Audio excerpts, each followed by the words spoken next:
Deborah David. She is a certified social and emotional intelligence coach, an author, as well as a chartered accountant. As the president and founder of the Goal Getters Network, a coaching platform designed to support, inspire, and empower C-level executives on work-life integration through self-awareness and goal-seeking techniques. She has so far impacted more than 140 members as a 2022. A trainer, she helps career professionals build the right mindset for thriving in the workplace. She is an inspiring public speaker who has featured on local and international panels, conferences, and events. She is a verified mentor and a remote practical experience supervisor at the ACCA. She was awarded Top 50 Women in Management in Africa in 2022. She's also backed the Nigerian Achievement Award in Financial Management and Accounting. Our guest today is Deborah David. Good morning and welcome to On Record.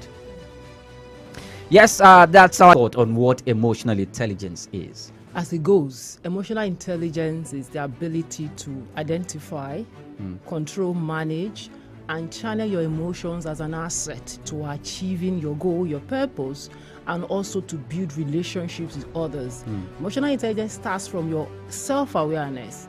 You need to first identify who you are, what resonates with you, what your values are, what your personality is, how you are different from your neighbor. And that's how you become intelligent enough to master the emotions, the feelings, and what you emote to the world in relationship to other people. Most of the time when we converse with people outside, or when I am in a gathering where you have public speakers, motivational speakers, including clerics who have the capacity to motivate people, they always ask this question: do you know who you are? Do you know who you are? You must first of all know who you are before you do this, that, and the other. And it's almost becoming a cliche. So when you say emotional intelligence is an asset that can be used by someone for self-development, and that's you first of all must know who you are. How do you know who you are? It's a whole lot of concept to unpack. But the simplest way to know is, number one, to sit with yourself and ask yourself some questions. One of those questions are, what drives me? What makes me happy? Don't forget that emotions deals with, part of emotions are feelings, but it's not all of it, right? Okay. So when I'm happy, why am I happy? When I'm sad, why am I sad? What kind of values have followed me up until this point? Why do I believe what I believe? For instance, for example, if I want to turn off, or what turns me off in a place is if the place is dirty. Now, someone else can walk past and will not feel anything. But immediately I notice the place is dirty, or I can feel the dirt, I can see something. I'm halfway completely turned off, almost completely turned off, because I'm like, oh. But someone else, it doesn't matter. So there are a lot of things between you and the people you relate with, your family members, even your friends. You already know that this is the way I feel about this particular thing. So in sitting down, you can get some things. Number two, because of blind spot, there are some things you do, there are some emotions you feel, there are some way you react and act that you are not actually clear that is the way you are being looked at. Okay. So the second way to check is to check with trusted family and friends who are candid, who will tell you exactly, if it is you, when you go to this place, or when somebody mentions those things, it triggers you. The third way to do it is to ask your mother. Most times, we underplay the natural intelligence that comes from mother to the children. Okay. There are some things your mother will say, because from the womb, the mother has associated with you longer than anybody else. Even when you couldn't speak, she knows when she looks into your eyes somehow, there's a way you smile, right? That's something you do that is different. So sometimes I tell my clients that I coach, when you've tried all those other means, ask your mom and say, what do you think about this? Because those periods that no pressure was on you, when you had no clue, when you had not even understood yourself very perfectly, your mother saw you grow and said, once they give you food, you solve your problem. You understand what I mean? The fourth way is to go scientific. There are personality profile tests that you can do objectively that will give you an idea of your values. Personality profile tests. That can give you scientifically, this is how you are, this is what triggers you, these are the positives of your feelings, and these are the negatives of your feelings. Because every emotion has its lights and its shadows. Okay, what are the so what's the importance of this in being emotionally intelligent? People have heard you need to be emotionally intelligent. People have written books, and sometimes they read it, but they feel they just don't really get it. But they don't understand that it's an experiment. They need to perform an experiment on themselves, like you said about the personality test. So, how important is this to every area and every aspect of one's life? I've written in my books. The latest being Work Easy. A whole chapter in that book is devoted to the benefits and gains of being emotionally intelligent. Number one, you build good relationships, because then you know what resonates with you and with whom you can flow. And even if you cannot flow with someone, it helps you to define boundaries beyond which you cannot cross, or you do not allow people to cross. There are things that you do, there are places you will go, there are places you will avoid, because you already know that if I'm in this location, I am triggered by noise, or I don't like unreasonable people who have ability or who has inability to listen. Now that's one thing. You build good relationships. You determine who comes into your space. Number two, it helps you to display your confidence, because there's a way you carry yourself in that when you're in a place where you are natural, when it's natural with you, when you put a fish in the water, there's a level of intelligence, display, skill, ability, confidence that the fish will display than when you put the fish out of water. So emotional intelligence, which starts with self-awareness, help you to know the places where you can function. If I know the kind of things I cannot do, it tells me the kind of work I cannot, the kind of office I cannot work with, the project I cannot take, the position for example, I'm a night person. So if you're going to give me anything that is anti-me, I will know how to dodge myself out, because I already know I'm not there. So my confidence will be reduced because I am not in the place where I'm supposed to be. The third thing emotional intelligence also does for you, it helps you to show empathy. Because when you know that you are different in a way, you will also give allowance to others to be themselves.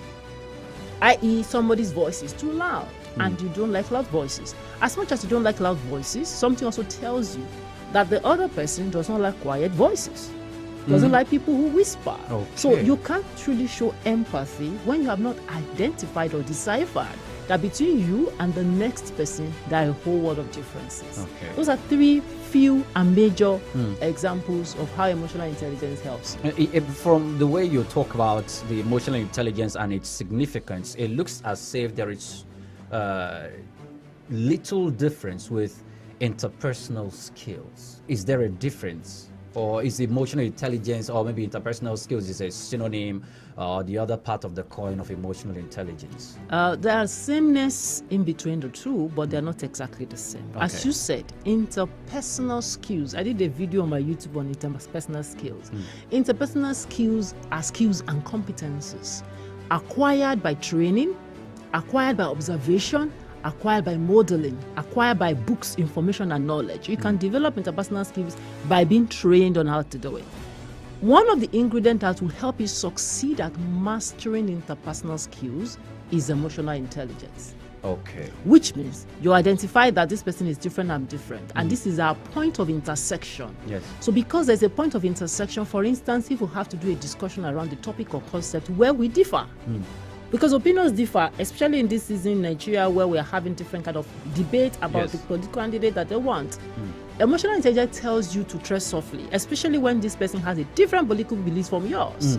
Interpersonal skills now comes in how to deploy that intelligence, in the sense that when argument is turning to the north, you can immediately redirect the discussion to, what do you say about this naira less something? Because you already know that there is a strain that this level of conversation, this level of cognitive dissonance can create barriers. So when people argue on things, even if they have a lot of sameness and respect for each other, when arguments becomes too many or frequent, you will discover that the level of respect and honor begins to wane. I don't like the way he thinks. I don't just like his mindset. That was not the case before you went into the argument. So Yes. interpersonal skill says, where am I supposed to tread? And when I get to the extreme, how do I retract myself? How do I continue to give honor and decency in discussion, conversations, or relationship? You see, so that's a skill you master in Yes. terms of maybe you're a captain of a boat. You already know when you meet a wave, this is how you turn. Yes. That's the skill. But what will help you sense that this is a wave Yes. or this is something I cannot just enter anyhow is that emotional intelligence. It helps you to be sensitive to it, and the skill helps you to navigate. Thank you very much. And I will construe education to mean acquisition of knowledge. yes. Because when you're educated on a subject, then you can speak to it, act in certain ways that the ignorant cannot act. So in that direction, my answer would be yes. So you just go about cruising life, doing what you like. You can get the same result with somebody who had been intentional to study the subject of emotional intelligence and relate it to his or personal space and circumstance. Okay, So okay. education is needed. Okay, I'm not going towards the domain of education within the confines of personal intelligence. Maybe education in the formal sense of the word. Like, even if someone is an accountant or a lawyer or a sociologist, he just studied, he went to school, he went to the university. Do you just need that to be emotionally intelligent?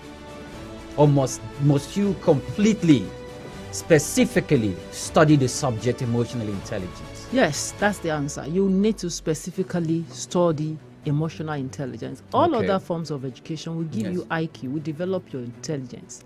And we call IQ intelligent quotient. Yes. We make you a subject matter expert in that field. But emotional intelligence, being layered on your basic intelligence, Okay. stands you out and gives you the extra in which to navigate life, build relationships, and achieve your goals. Because in goal setting and goal achievement, Yes. you always require people. And in the way to manage people to amplify your result, for example, you're supposed to be in Ikorodu, you're supposed to be in Ghana, you're supposed to be somewhere.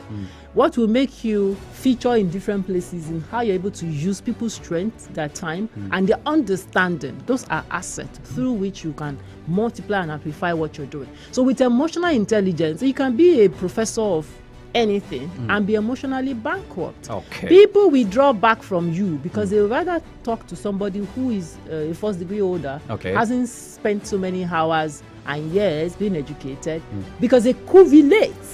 And in this world, relationship is gold. Yes, it is. Sure, in the lines and the complete analysis of what of these traits are. And then you will see some traits of 1, 2, 3, sometimes a combination of 4 in one person. There is none of those temperament that is extremely good or extremely bad. Both of them cast their lights and they have their shadows. What do Okay. I mean? There will be situations where it's a sanguine that is fit. But why organizations also do profile testing or such scientific testing before they employ some people, especially at executive level, is to ensure that they can fit the role of that person, fits the temperament of that person. What do I mean? If I'm going to put somebody in marketing or an outward facing job, and the temperament is somebody who likes it quiet and easy, more of an administrative, it will be a wrong fit, and that person will struggle and then we burn out. While some organizations don't do it, we counsel or we encourage people also to identify their own temperament, identify their own values, and then ensure that whatever job or project you are going to be on is something that unlocks your intelligence. There's a way that you will behave in a place that people will say you are the best, but actually you are acting your intelligence out that is natural to you. So if you're a speaker or somebody who is chatty, they go, I've never found this kind of person before. But a situation will come that it is not your gift or that level of temperament that will be required. Emotional intelligence tells you to step down or step aside because that is not where that skill or temperament is required. Okay. There's something you mentioned that organizations don't do that, but they should. Some do, some they don't. should do Some that. do for high level, For high-level especially when they already know executives. their composition of senior managers, and then they need a particular, maybe those who can ginger the meetings, can make everything spice up. So they will intentionally go and find the person that has that temperament. But must they go, if for the purpose of efficiency and effectiveness and achieving organizational goals, do they need to mandatorily do that? They need to do it. It's a benefit to them. It's a benefit to them. They are intentional about the kind of team that they are forming, because there are starters, there are igniters, there are followers, there are listeners, there are passive people. You need all of them. There are people that bring balance when the argument is hot, yes, and there are people that need to ignite when the argument is too cold. Okay. Now, there has been some argument that emotional intelligence is a critical predictor of success in life. Do you share that perspective? Yes, I do. Based on all of these discussions and conversations we've had, and I've said to you that relationship is gold. And one of the very cardinal things that that makes you use emotional intelligence or see it as an asset is in relation to others. If you're all by yourself or yourself, if you're not intelligent, it's your business. Nobody's coming to cross the line. But being able to control yourself, being able to read the room, you are in the board meeting or you have a program or you're in the office, you already know that the energy is low. You match the energy. You don't just go on top of yours and making everywhere, and there's a place you can be that what is required is your level of energy. So emotional intelligence helps you to manage and fine tune like a mechanic. You already know how to relate with your environment and people. But there are some cases where can emotional intelligence make someone feel weak? You are in a boardroom and you are in a meeting, you are an outspoken person, somewhat sort of a fearless person. However, even when you deploy cautious and courtesy disposition in airing out an opinion that may not go well with superior, in those particular cases, even if you deploy the strategy of emotional intelligence in passing the message across, it is still going to have a negative impact back to you. In that particular case, do you chicken out or you go ahead? Well, your question, I would pack it into two places or two buckets. If it's emotional intelligence, it can make you feel weak. Because even the word intelligence can make you feel weak. No. The word intelligence connotes discretion, ability to manage the control. You can increase the volume and reduce the volume. You understand? So when somebody is intelligent as a pilot, not all the weather will go the same way. You know how to avoid bombs and all of those. So if you need to speak, there will be a discretion to the words that you use. You can be angry or you can disagree and not provoke people.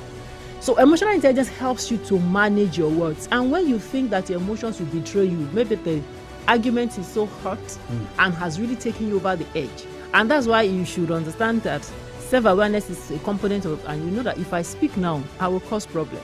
So bringing your power under control is a level of intelligence. So that's why I said it can't make you weak. It has only earned you a credit, because you could have said something that will turn the entire conversation in the wrong direction. So the focus will be on how you responded as to the real subject matter. Okay, even though it's an election that brings in people into the position of authority, like in the National Assembly, there's a particular senator some years ago who actually, it was his first time of getting into the Senate and the National Assembly, and he was the one that brought to light what Nigerian senators actually earn as allowances and their take-home as salaries, which is running into millions. And as we speak, by virtue of giving out that information, according to the grapevine, his exit from the Senate or from the National Assembly was plotted. So that's the kind of area my question is being directed to. So even if when you speak and it's going to have such a level of a backlash, work to your own disadvantage. Yeah. That is for general good. When you say general good, yes, I'll continue to hammer on this word called discretion. When you say general good, and some people are disgruntled or they felt betrayed, then you know the word general is already affected. It's no longer general good. So if but the general does not have to involve the 100%. Then it's not just general. A majority. But you can involve so when you even say general good, there are a level of confidentiality around remuneration. Things like that are not whatever. If anybody is interested in getting the figures and amount, they could write an official letter and they will be given from official quarters. So if you have not been elected or chosen or not been elected by the full house to make a such disclosure, then it will be a betrayal on their code of confidence and their oath of confidentiality. It's like me coming here and telling you what my MD earns or what I earn as an executive of a company. Do I have a permission of my company to make such announcement, disclosure? Is that my right? Is that my privilege? Do I have the responsibility to respond to those questions? So discretion is needed in answering such questions, which might be classified as confidential. As an accountant that I am as well, the fact that you have come in as a regulator does not mean you have requested for some information and I will give everything to you that way. There are some that before you even access them, you will need to sign a non-disclosure agreement to say, I'm giving you on the privilege account that you're a regulator, and it's for this particular purpose. So you will tell me and sign that beyond this conversation work. So you already know you are not satisfied. But when you are excited, there's a feeling of joy. It's almost like even if you were not paid, you will still do it. That's job satisfaction. And it's an intersection of two things. Okay. Your natural ability and the clarity of the job that you have been coming to do. For instance, if you are not clear, today you go to yellow, the next day they say, no, it's brown, let's go like that. You don't know what to expect. There's no expectation that is clear. Yes, your natural ability and the clarity of expectation. But if I know that I'm a salesperson, I like to talk people up for sale. In fact, I can sell you anything. I have the gift. And my target is clear. Expectation from me is clear. And they've told me you have to do 1,000 numbers of this product in 3 months. How excited do you think I will be? I'll be all out. And I'm marking and measuring and tracking. Once I'm on 900, I'm feeling excited. And you're not inspired by the profit that you personally are going to get. Let's even say that is part of it, but not all of it. So if I'm on 300, I said I need to buckle up. Next morning, I go out. In the evening, I call some people, I send them text messages. I'm now 650. I'm now 700. See, that target in front of you motivates you. So job satisfaction is 2 ways. I can do it and I'm clear on what to do. Okay. Because I want you to give more copious examples with regards to career path, just like the ones you just immediately mentioned, to other sectors too as well. Other things, for example, people who are in HR, it's almost like a nurse. Somebody who wants to be a nurse or a doctor who says, I don't like seeing blood. If you are a counselor or a coach, you already said, sorry, please find what you like. Because every day you'll be nauseated. You really can't be in an hospital environment without seeing blood. That's what is there. So there's some career and profession that certain characteristics define them. So if you're somebody who is empathetic, you have the ability to listen. Because trust me, I wrote an article to ACCA magazine in the UK about the gift of listening, the skill of listening. It's a skill. There are people that once they are set on what they are set, before your messages land, they already have an answer for you. So they're not listening to understand, they're listening to reply. But there are some people, they listen intently. And the question that follows the conversation confirms to you that this person has been listening. So people have some listening skills. They have some listening gifts. They have ability to understand what you have not said. You want to go to HR because everybody's coming to you and you want to listen. And between two people, you can already decide who is saying the right thing or saying the wrong thing. You like justice. You just don't like people being cheated. You want to always stand in front of people to defend the weak. Why are you not in law? So some of those things, they are pointers to the demands of that activity and the job. So if I'm going to be a teacher, for example, I will succeed because I like breaking down concepts. I like using examples to make something come down in a granular level. That's a skill I've discovered, and that's what self-awareness teaches you. You are here in radio because you just like to talk somewhere and do some things and do some interview. There are people who cannot do it. If they put them on this, they will be sweating because it's completely out of their nature. It's a monkey in water that wants to compete with fish. That's not where his natural ability is.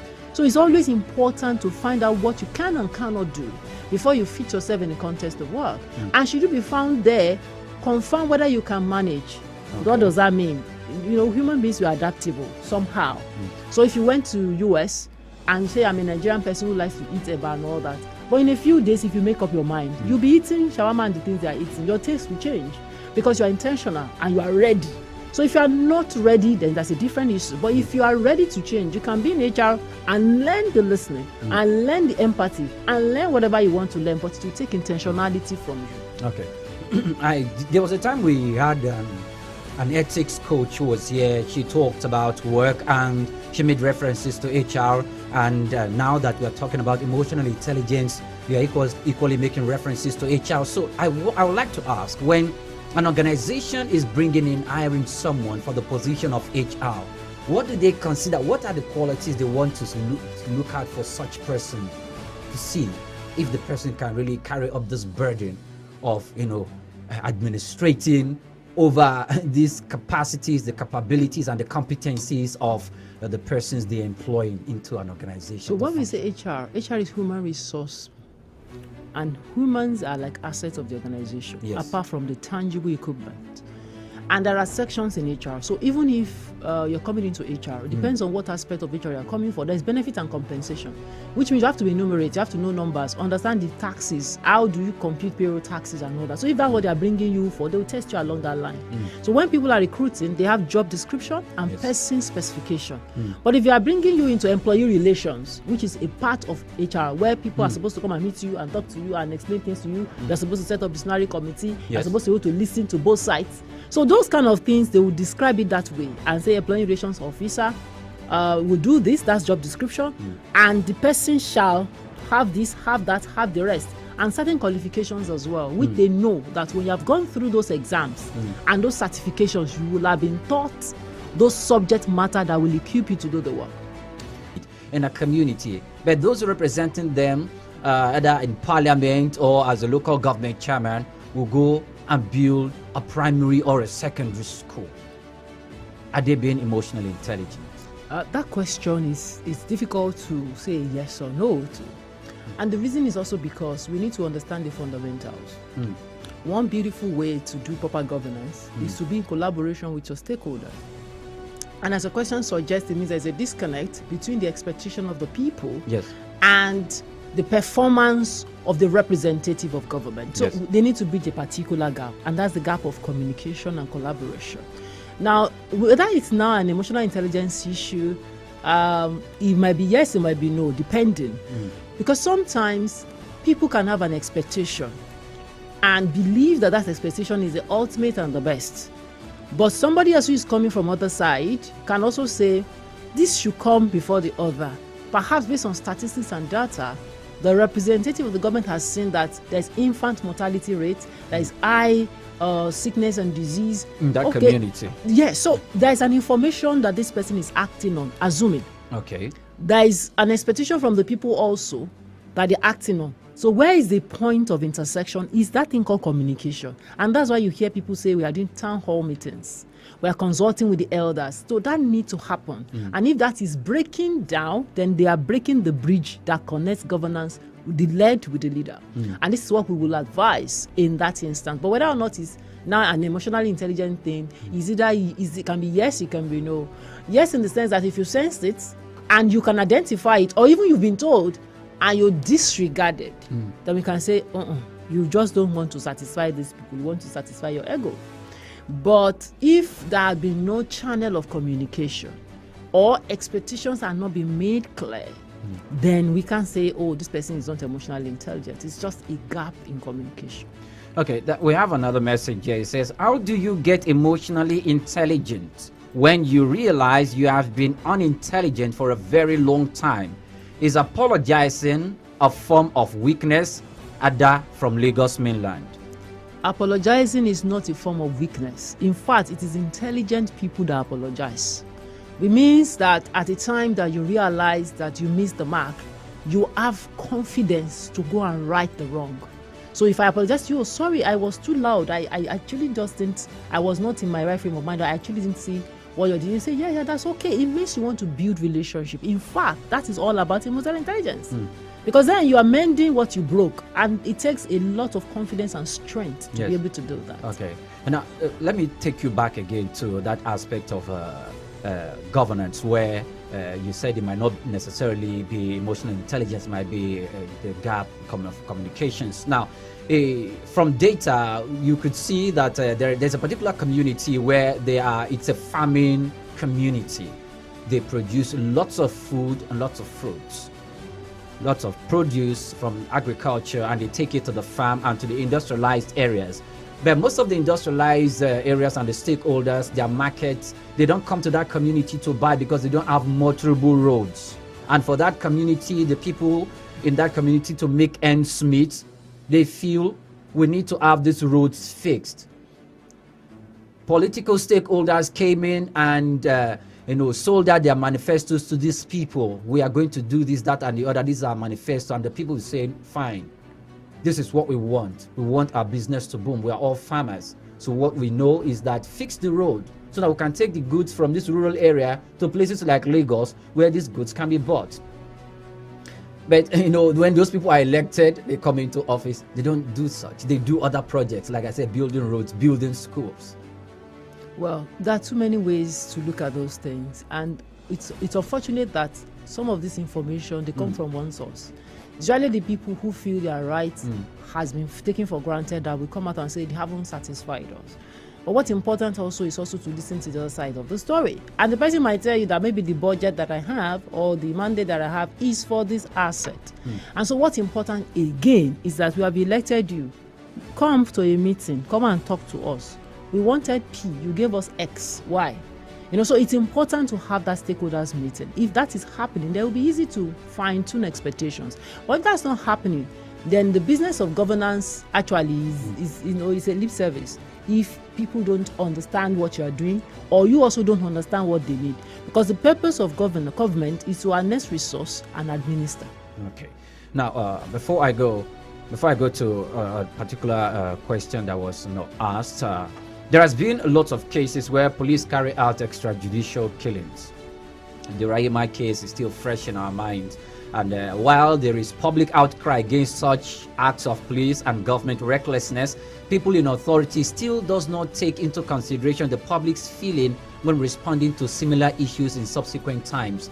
The last time you hear that a policeman, maybe it's an accidental discharge, he shot someone dead. There is another case, and before 2 months, 1 month, there's another case of the similar nature. Do we need, does the government or maybe the police, the security agencies, they need to take the act of emotional intelligence as an aspect of competence, which they need to harm their officers in carrying out public duties? Yes, you just said it. That's what they need to do. But it's hard for me about a question of structure. Okay. Structure in the sense that before people are armed with guns, what are they armed with in their mind? Okay. Because if your mind is not straight, you would misbehave with the gun in your hand. Part one. Part two, it's also the structure of how do you evaluate. We have equipped you with this equipment. It's almost like building a company and not doing performance appraisal for years. So everybody feels what I'm doing is right and okay. But when you have a system of evaluation, every 6 months, every year, you come and say, come and account for what we asked you to do. How well have you performed? So if there's a structure of review and appraisal that says you kill somebody who has that number one, you'll be demoted, you'll be downgraded, the punishment should be so strong that it creates a caution to the person not to do it. So that's why I say it's a structural issue. So if you have not defined the carrot and the stick, that if you don't have this done, after we reviewed you, you will be promoted, you didn't do this, So the motivation is that this person self-regulates. Because he knows if I do this way, I get this. If I do this way, I get the other one. So that's a structural thing. How are those disciplines structured? How are those rewards structured? The people you keep in the sun that looks like their welfare does not really matter to you, or they're also disgruntled, or they also are stressed. I'm not saying take out your stress on anybody, but what structure, what kind of environment and what kind of welfare have they perceived that their guys are giving to them? So sometimes people take anger on people because they believe nobody cares about me, why should I care about you? So there needs to be a lot of structural reviews, in order for us to stem that. It's not just to give one instruction and then go to sleep.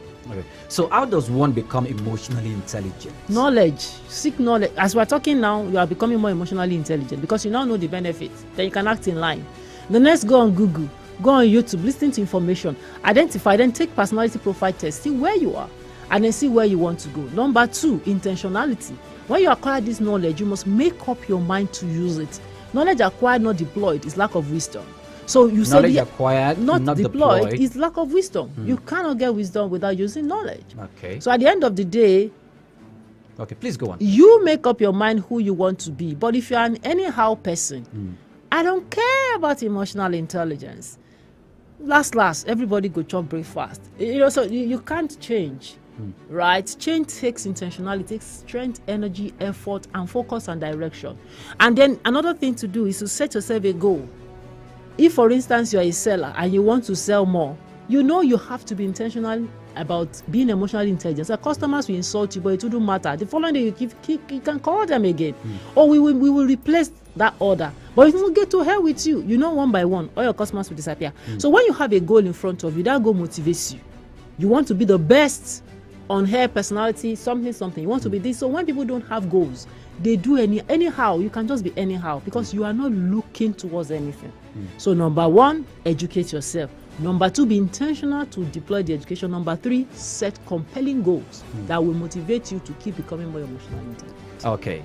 My conversation this morning has been with Deborah David, a certified social emotional intelligence coach and